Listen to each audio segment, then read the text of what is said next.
ఓ mummy రొయ్యరెందుకు ఏం చేస్తావు ఇస్తాను పచ్చడి చెప్తున్నా రొయ్యల పచ్చడి. అచ్చా ఓకే.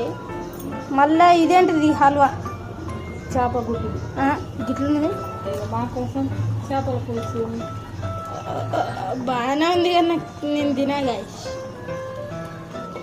ఇదేంటి గిట్లుంది అసలు వైట్ రైస్. ఇదండి ఇవి రొయ్యలు. అయ్యో అయ్యో బాయ్. చూద్దాం ఆగండి ఇంకొంచెం ఏమన్నా ముట్ట వద్దు. కానీ ఇది ఏంది గాయస్ ఇట్లుంది హల్వా లేక.